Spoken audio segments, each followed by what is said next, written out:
Hello, my friends. Mike Vulcan here, going live.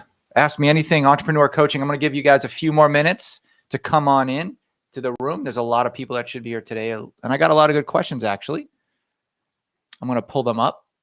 If you need a refresher, people ask me questions throughout the week as an entrepreneur coach, and I go live and I answer them publicly. And I also answer questions live. So if you have questions about any kind of business scaling or business general advice that you need, I'm here for you. Okay. So I'm going to pull up some of these questions while I wait. I'm a little bit early. It's supposed to be going live at 10:30 Pacific. It's 10:28 right now. So we're going to wait a couple more minutes, and I'm going to pull in another camera here. So give me a moment.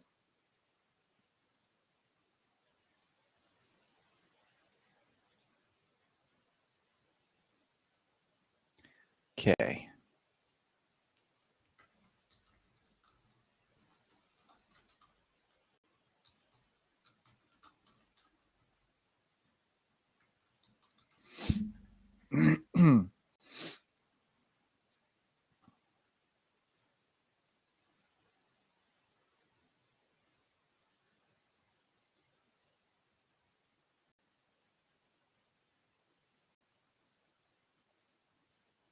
Okay, everybody, please hold on as I let's make this a public chat so anybody can ask me questions as I stream live online.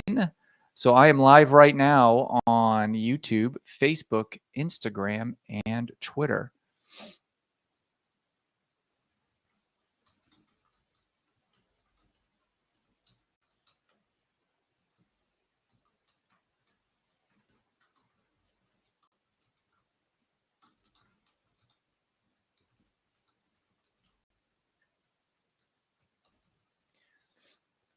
Okay.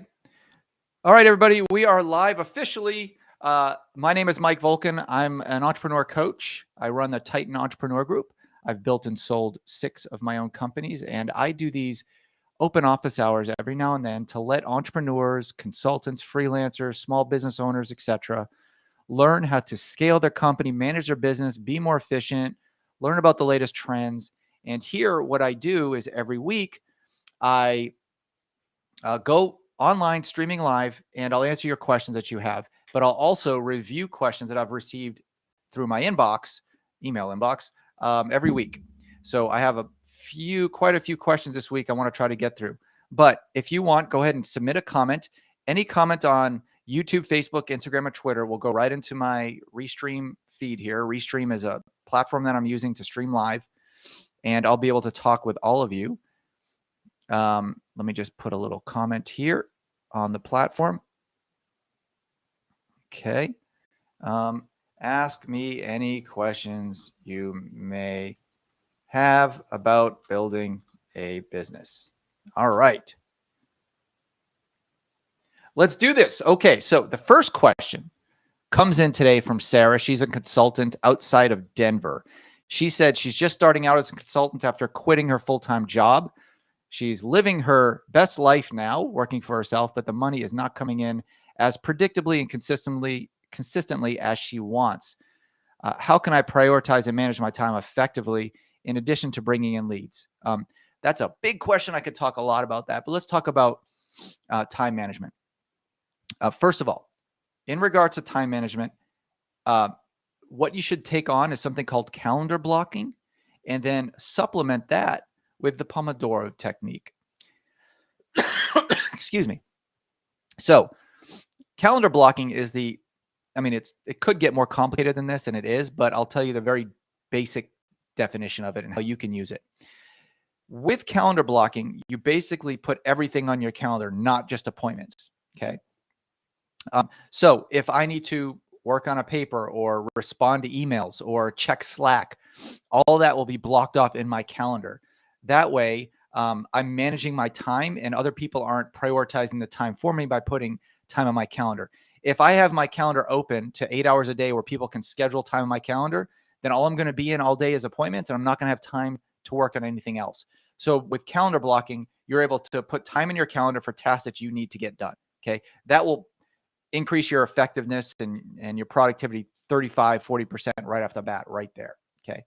Now, in terms of generating leads, that's a big answer. We could talk for hours about that. In fact, I have on some live speaking seminars. But to generate leads as a consultant, basically you need to find a niche and find a brand. So develop those two things, and you should be able to generate consistent leads just by having that. Now, I should say that a lot of consultants come to me and say, well, I need a unique niche, don't I? Being a digital marketer isn't a niche. Yes, it is. It is a niche. You can niche down further if you want. You can be a digital marketer for insurance agencies or insurance agents or whatever, as an example. And you can even niche down further than that if you want it. Like, I want to be a digital marketer for insurance agents only doing paid ads. Like, find what, number one, what you like to do, and number two, where you've driven good results before, and that should be your niche.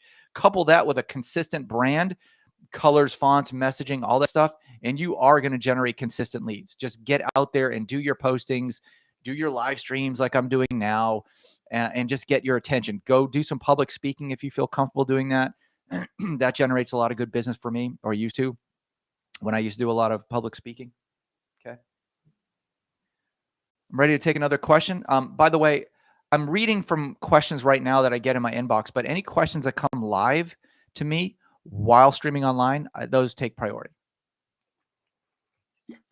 So if you are stumbling right now upon my AMA and you're growing a business or want to start a business or have a question about being an entrepreneur, ask me live right now. And if it makes sense, I'll answer it. Somebody asked me a couple of weeks ago where babies come from. You know what? Those kind of questions are pretty hilarious. I could give you a description. It's a stork. It's a whole thing.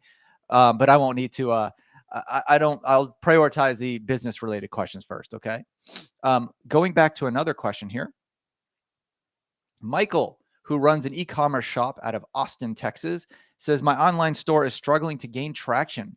What are some marketing strategies I can implement to reach new customers? Good question. Again, could be a long answer, but if your online store is struggling to gain traction, there are one of two main issues. Either the product itself needs work, or the communication about the product itself needs work. Look at either one of those two to see if the product itself needs work. Get yourself out there, give away some freebies, not to friends and family.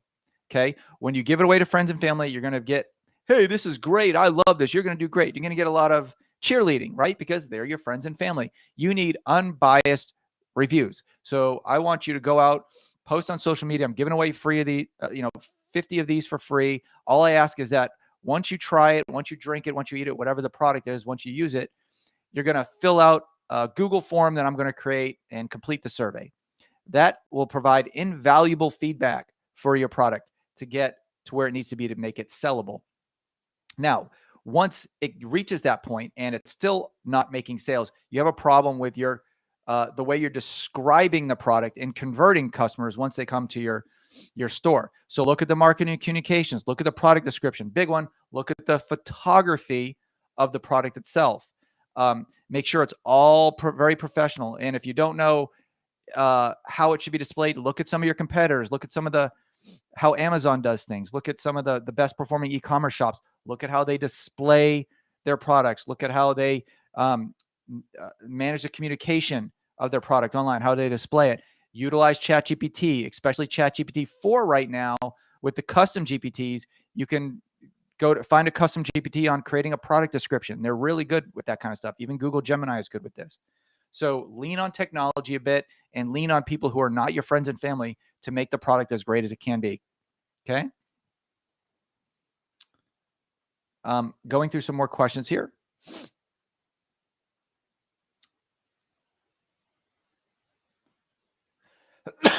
Okay. I got a question here about subscription boxes. I did one on that last time. That's pretty much the same answer. So I would say, Lisa, for your subscription box company, reference my last open office hours, which is on my social feed. And the subscription box was one of the first questions I answered. Okay.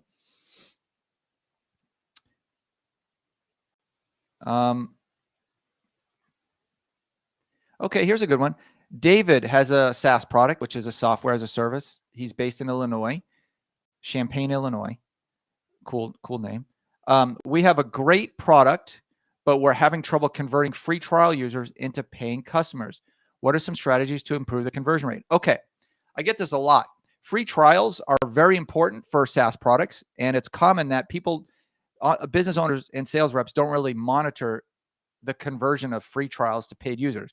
Number one, people or companies rather try to get the free trial, obviously to paying trial, without any human intervention or as little as possible. But I'm telling you right up front, when someone creates a free trial, get them in a drip campaign, one a day. Don't overwhelm them with one big welcome email with 100 things they need to do. It's one feature a day that they need to look at. Okay. So once they look at that email, they're able to go into the free trial and apply that technique, that feature, that benefit. So they're constantly coming back and utilizing their free trial. You'll be shocked at how many people sign up for a free trial and don't really use it. They'll get a first impression with about 30 seconds or so, and then they'll stop using it. You need to get them over that hump. Okay. And then about 3 to 7 days in, depending on your service, you're going to want to reach out to that person via phone. If you don't get a phone number on your free trial, reach out via email, offer personal assistance. How are you doing? I noticed you've logged in a couple times. I noticed, I'm looking at your account. I noticed this or that. Put some personalized thing in there that will allow them to connect with you one-on-one, because customer service is a huge part of converting for SaaS products. Okay, so I hope that helps.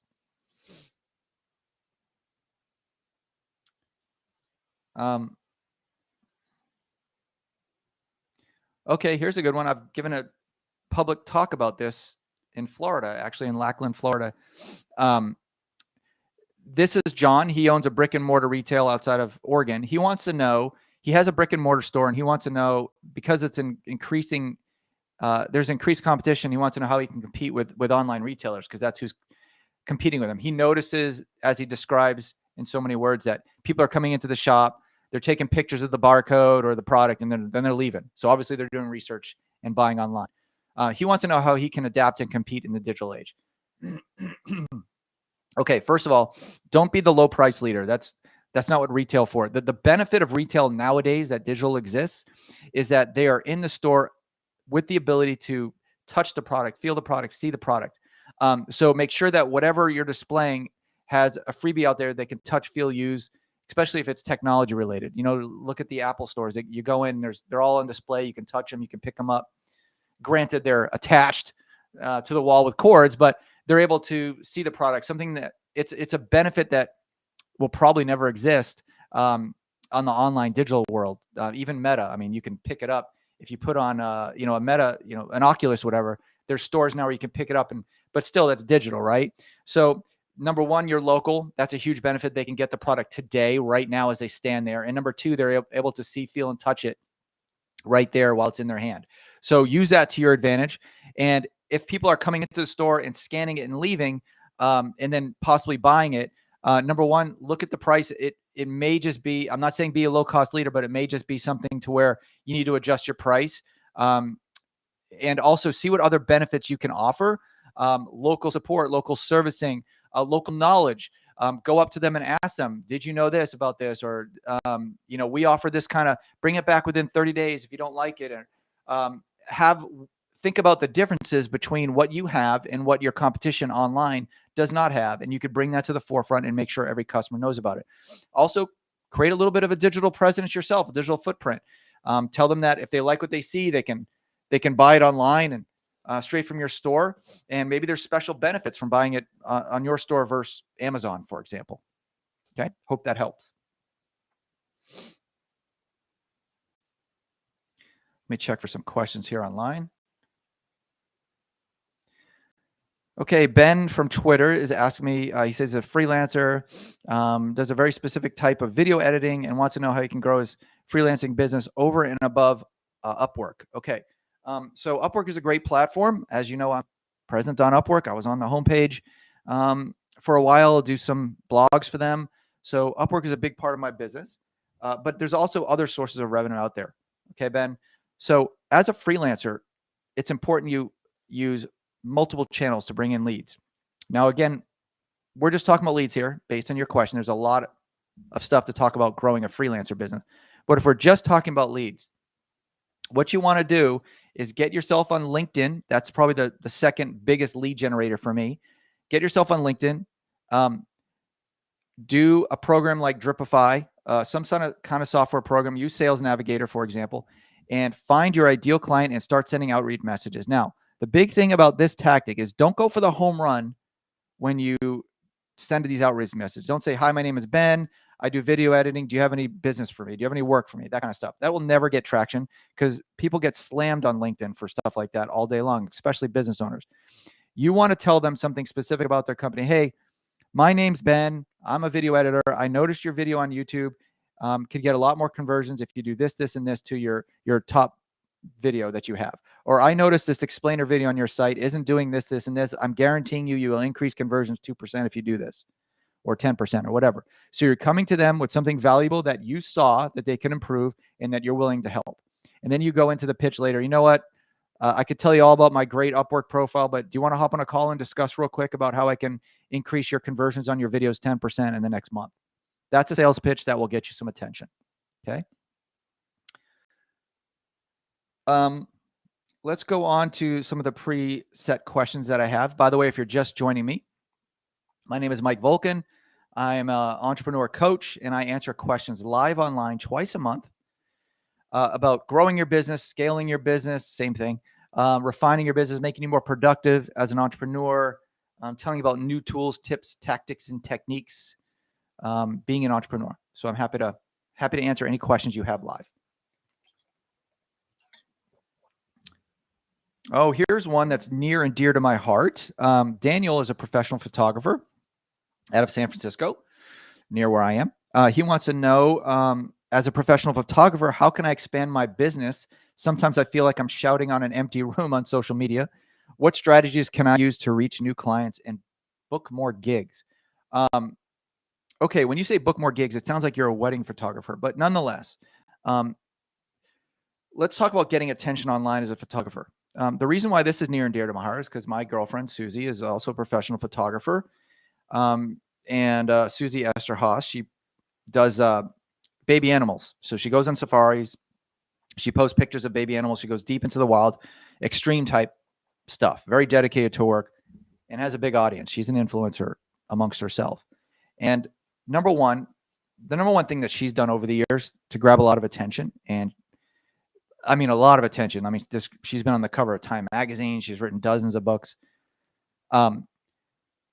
Being consistent on social media, number one, and having a niche is important, number two.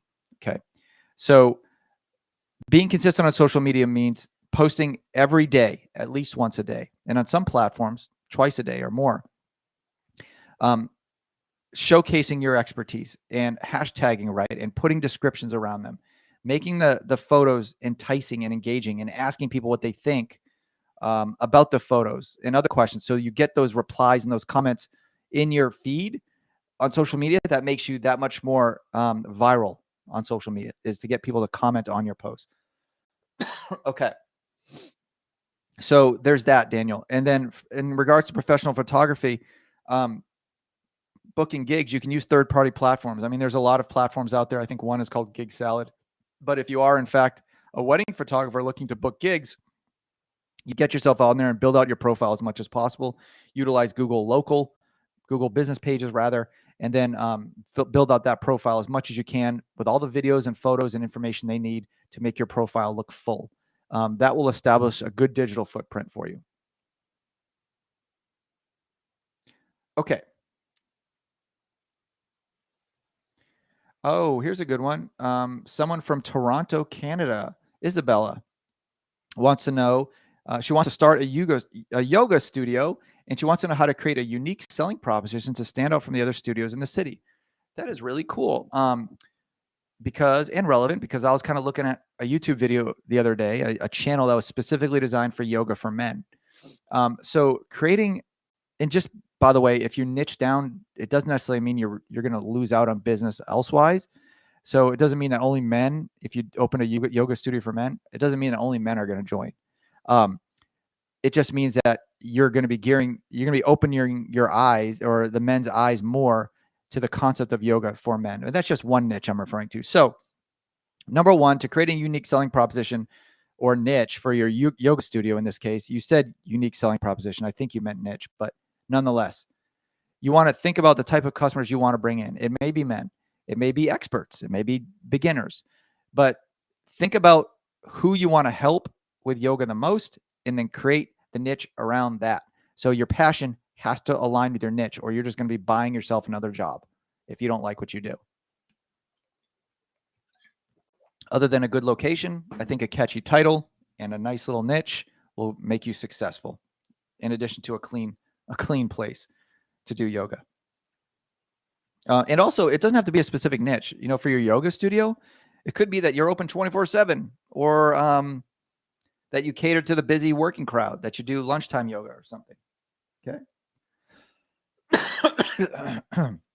Excuse me, I'm getting over a little bit of a cough here. Do I have any questions on social media?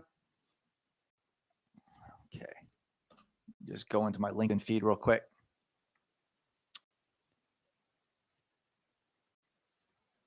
Okay. Checking my LinkedIn feed.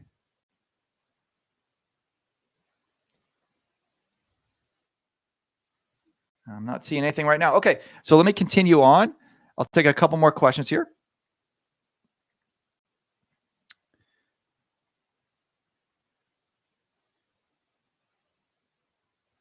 Okay, here's a question from Michael, who owns a landscaping service outside of Phoenix.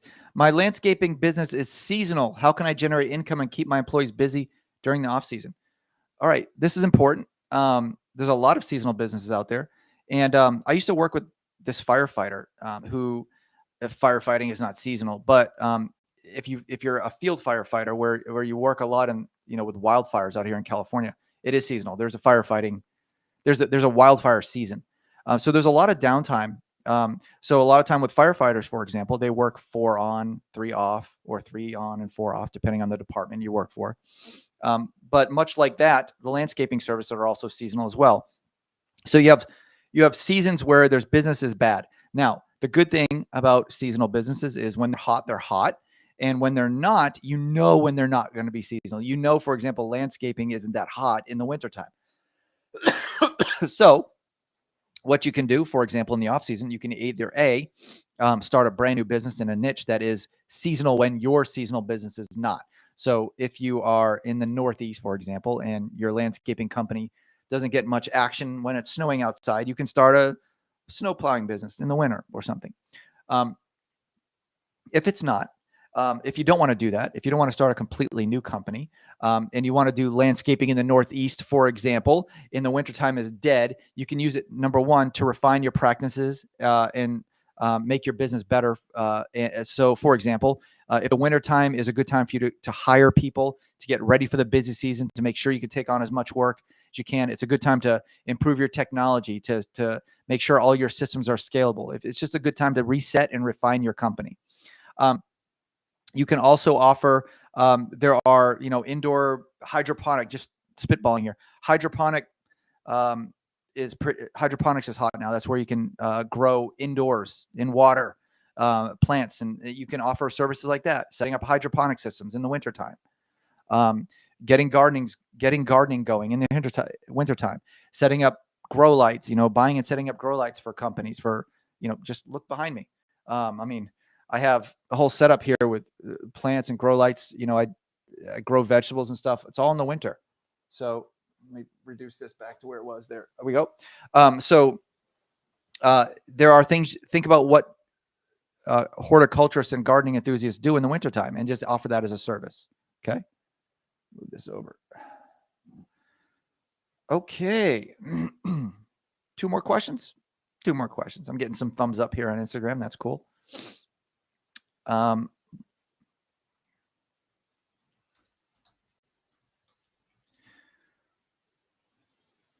Just writing a quick comment to one of my followers here.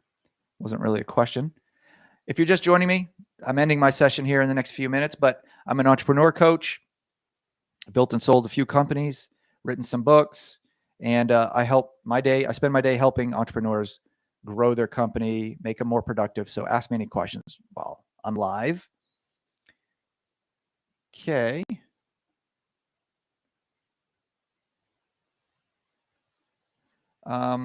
This is a question here about a vegan restaurant sourcing ingredients. It's not really what I do. Sorry, I can't help you there. Okay, let's see what other questions we have going through my inbox now. I usually flag them and I just bring them up live while I'm streaming live here. More freelancing questions. We'll save that for later.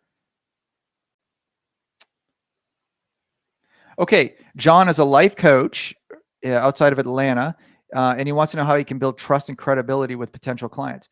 So, what does trust and credibility mean to you, John? It means something different for everybody. So your brand, in fact, that would be a good exercise, is go to ChatGPT and type in your brand. Tell ChatGPT, by the way, if you don't know what to do in regards to custom instructions, open ChatGPT, and on the bottom left, there's like 3 dots. And there you'll see an option that says custom instructions. Type in everything you want to type in about your business.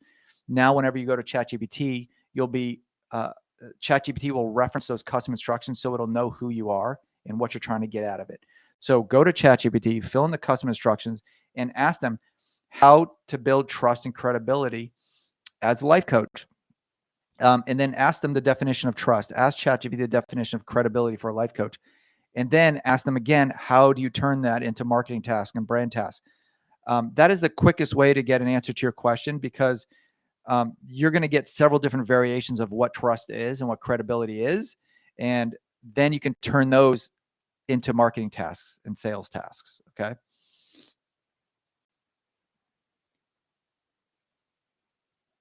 Ben wants to know how to create, he doesn't tell me what kind of business he runs, but he's in Washington and he wants to know how to create high quality content that will attract website traffic and generating leads.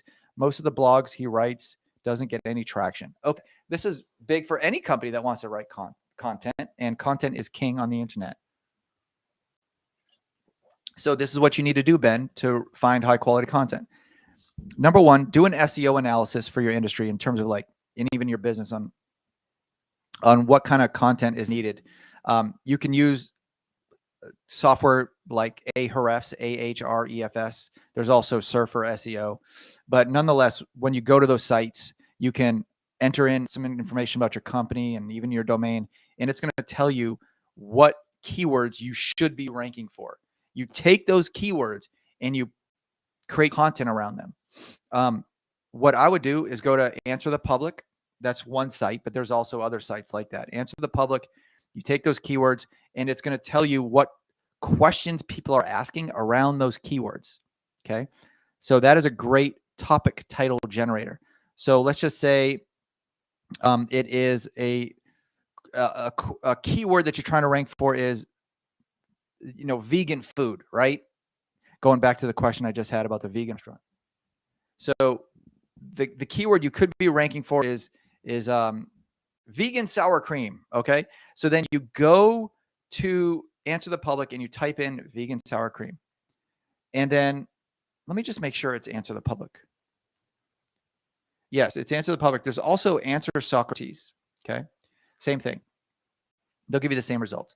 But what you do is you type in vegan sour cream as an example, if that's what you want to rank for. And it's going to ask, or it's going to give you all the questions people are asking about vegan sour cream online. And those questions can be turned into blog posts. The question itself could be the title of the blog post, or you could just you could change it a little bit. But ultimately, avoid having ChatGPT write the content, because Google hates that AI content. You can use ChatGPT or another similar program, to create a blog post or an outline for a blog post, and then you fill in the blanks with your own with your custom content. And that's how you create engaging content for your industry and your company.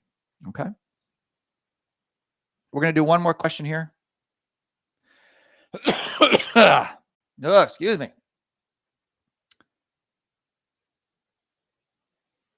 David, who wants to own a co-working space. So he has an idea to build out some vacant lot that's near him in Singapore, actually. And he wants to open a co-working space, but is unsure of what amenities and services to offer. What are some successful co-working spaces? What are some things that successful co-working spaces have in common? Okay. I actually worked in a co-working space company, so I know the answer to this. With a co-working space, you can cater yourself to entrepreneurs who basically need office space. And I was a part of a co-working space once. It was basically, I had a newborn baby at home. She was running into my office 1,000 times a day. And I realized that working at the house wasn't going to be ideal for me. So I went down the street to my co-working space and I got a space for a few months. Worked out well. There, they offered various amenities. Number one, what do people like to do with co-working? They like to collaborate with other entrepreneurs. So you have a group of entrepreneurs, make it official. Have like evenings where you buy pizzas for everyone, and maybe you even have a guest speaker. Maybe some of them, maybe you have a feature coworker that's in there in the office renting a space. Maybe every Tuesday you feature a new business that's renting a space from you. That's a great idea. So you learn about the other people in the office and what services they're offering. You can find some good partnerships that way. It promotes longevity. So that's something that you can do. And again, I'm just thinking off the cuff here. Okay. Another thing you can do, you build out the co-working space to offer some kind of phone or internet service that is high speed. Maybe you're known for high speed internet. Maybe in Singapore, there's blocks or areas that people or entrepreneurs have trouble getting certain internet services, maybe high speed internet, maybe landline phones or something like that. So you offer that as part of it, maybe a tech packet or something. All right. So I hope that helps. Okay. No new questions here online. So I'm going to call that a wrap for today. Please join me every other Wednesday for open office hours. Go to titanentrepreneurgroup.com for more information on joining the Titan